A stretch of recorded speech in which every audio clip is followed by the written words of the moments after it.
जितने ज़्यादा हम कवर कर सकें उसको कवर करते हैं। अशोक लेलैंड पे से शुरुआत करना चाहेंगे। अशोक लेलैंड पे आज बहुत सारी क्वेरीज आई हुई हैं, क्या करना चाहिए क्या नहीं करना चाहिए, कई सारी रिपोर्ट्स भी निकल करके आई है। मुनाफा कंपनी का जो है वो 5% बढ़ करके 796 करोड़ रहा है। रेवेन्यू में हम देख रहे हैं 22% की ग्रोथ देखने को मिली है, ये 11,533 करोड़ रुपए रही। एबिटा 27% बढ़ा है।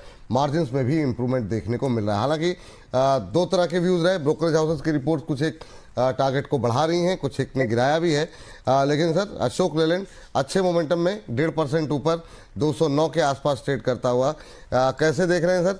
और यहाँ पर अभी क्या नई पोजीशन की जगह है? बिल्कुल है। और सीधे सीधे देखिए, नई पोजीशन बनाने से पहले स्ट्रिक्ट स्टॉप लॉस आएगा 202 का।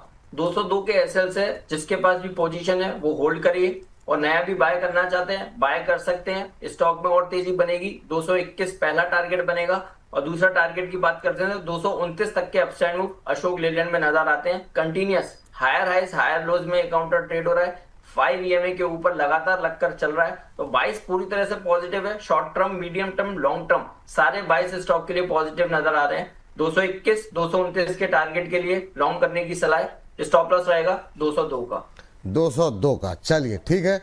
एक और रिजल्ट सर पावर सेक्टर से, और वो है एसजेवीएन। एसजेवीएन के रिजल्ट काफ़ी अच्छे रहे, और रिजल्ट के बाद थोड़ा शेयर में जान भी आती हुई दिखाई दे रही है। हालांकि थोड़ा फिसला ज़रूर है। प्रॉफिट जो है कंपनी का 50% के आसपास बढ़ा है, और 224 करोड़ रुपए। रेवेन्यू में 61% की ग्रोथ है। बिट्टा अगर हम देखें तो 57% बढ़ करके 738 करोड़ रुपए रहा है। मार्जिन्स की बात करें तो इसमें जो है वो थोड़ा सा यहाँ पर डेंट लगा है, शायद यही वजह है कि थोड़ा सा अब हल्का भी हो रहा है। लेकिन सर क्या करें, अभी एसजेवीएन को लेकर के पावर पे पिछली बार आपसे बात हुई थी, काफ़ी लोगों ने उसे सराहा था। अभी क्या करना चाहिए एसजेवीएन पे, बताइए। देखिए, रिजल्ट के चलते स्टॉक में कल ही एक अच्छा बाउंस दिखाया, और आज फॉलो अप बाइंग हुई है, तो रैली ये काउंटर कंटिन्यू कर सकता है। आने वाले दिनों में 85 तक के अपसाइड मूव देखने को मिल सकते हैं। तो जिसके पास भी पोजीशन है होल्ड करने की सलाह है, बाय करने की सलाह है। स्टॉप लॉस रहेगा 75 का। अच्छा सर, जैसे आपने पिछली बार जो है हमको बताया था पावर को लेकर के, अभी पावर में जो पिछले 2-3 दिनों में कुछ बदलाव जो हुए हैं उसको ध्यान में रखते हुए अभी आपकी कोई फ्रेश बाई की सलाह कहीं पर है पावर के अंदर? बिल्कुल, देखिए टाटा पावर पसंदीदा काउंटर है, और टाटा पावर पे ही बाय रिकमेंडेशन है। आप देखिए कल के सेशन में भी स्टॉक में खराब ओपनिंग हुई, फिर उसके बाद पूरा डे रिकवर कर गया। आज के सेशन में भी स्टॉक ने अपने ओपनिंग नोट पे 5 ईएमए को टच किया, फिर वहां से हाई के पास ट्रेड होता हुआ नजर आ रहा है। Inverse head and shoulder pattern का ब्रेकआउट इंटैक्ट है, तेजी बिल्कुल दिखाएगा।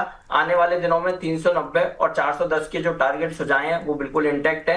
बाय करने की सलाह है। स्टॉप लॉस यहां से रहेगा 365 का। 365। टाटा पावर ज्यादा पसंद आ रहा है। अदानी को छोड़ दे सर अभी? देखिए, अगर 1 और 2 नंबर की बात करते हैं तो सेकंड पर अदानी पावर है, फर्स्ट हमारा टाटा पावर पसंदीदा पिक है। ठीक है सर। अदानी अगर खरीदे तो कहाँ पे क्या टारगेट रखेंगे?